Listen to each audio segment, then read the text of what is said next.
The time has come for me to put my Roland Super UA audio interface to work by adding a set of real studio monitors.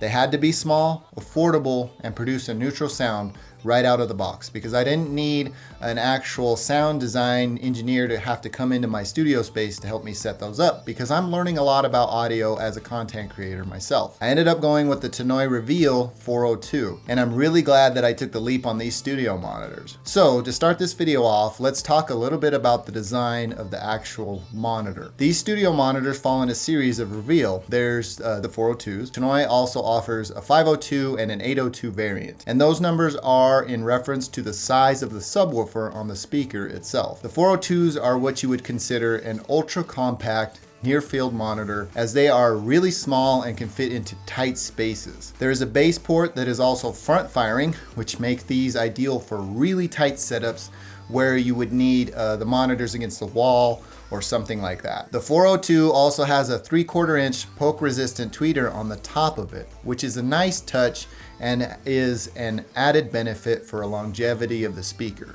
This is also true on the 502 and 802 as well. They have a really nice build quality and feel substantially heavier in person than they actually look. They weigh about 10 pounds each. The sides of the monitors are clean with a very large but subtle Tannoy branding on the one side of each of the monitors. There's a full footprint bottom pad that helps the speaker a bit with isolation if you're resting these things on top of a table or a desk directly. But I wouldn't recommend that. I'd get some speaker stands or some sort of isolation pad to place these things on. Moving on to the I/O. The Tannoy 402 Reveal are pretty feature packed considering that they meet the needs of all kinds of different people, creators, sound engineers, because they can connect to an audio interface using an unbalanced 3/4 inch or balanced XLR port, or you can connect them directly to your computer or other 1/8 inch auxiliary port device.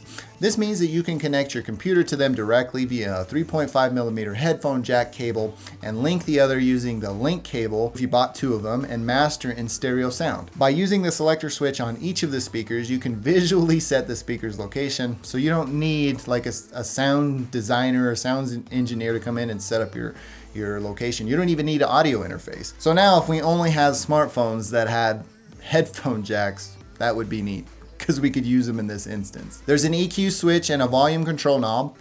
This is where you can boost or attenuate the highs a bit or leave it neutral, which I choose to do as that's the one thing that I was looking for in a studio monitor. Plus I don't really know what those others like do to the highs and stuff. I can't tell the difference. My ear isn't trained for that. The power switch is also located on the back with a really bright blue LED that shows its power status. I really don't like how bright the power indicator LED is, as it bleeds quite a bit of blue into my setup lighting and is really noticeable in dimly lit rooms. Thankfully, there's enough separation between the LED and the power switch that a small bit of gaffer's tape remedies the issue quite easily. Lastly, the power input port and voltage fuse selection, as the Tannoy 402 Reveal allows users to select from 100 to 120 volt or 220 to 240 volt power sources. So you can kind of power these things around the world. I've been using these studio monitors for about a month now and I have 0 complaints on their performance. I've been really impressed by the soundstage and separation they produce when editing voiceover from works like these. Additionally, there's a distinctive and prominent neutralization in my listening experience when it comes to like music.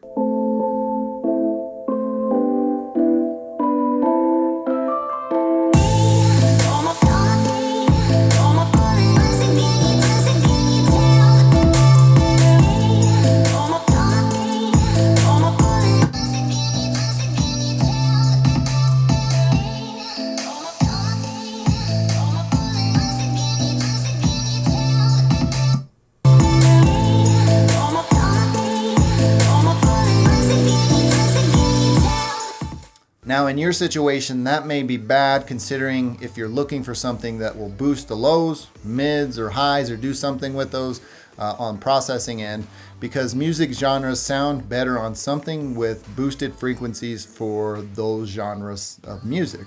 With the Tannoy 402 Reveal, you're getting a very flat neutral and close to actual sound representation when playing back audio. It's so clear and like real, like you sound it. I mean, you hear it in the actual sound, and it's weird to hear it played back to you as if it was in real time. This is a vast improvement over my Bose Companion 3s, and it has made my audio monitoring and editing experience much more pleasant and easier to do. The other awesome thing about these studio monitors is that they have a very large sweet spot. So you can literally plug these things in, point them in your general direction, and you're off and running. They sound fantastic.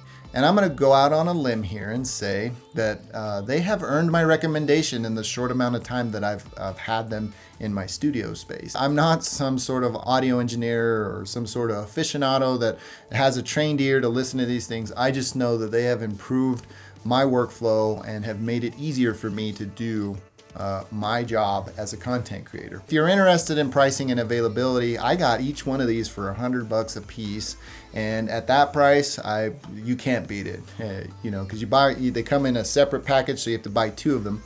I'll leave some links in the description for current pricing and availability. If you can pick them up for $100, highly recommended. Those are my affiliate links, so shopping through them help me as a content creator and keep this whole thing running. So if you shop through those, I really appreciate you. It doesn't cost you anything additional. Well, if you like this review, please feel free to give me a thumbs up. If you didn't, you know what to do. Thank you for taking the time to watch. I'm Tomas, and I will catch you in the next one.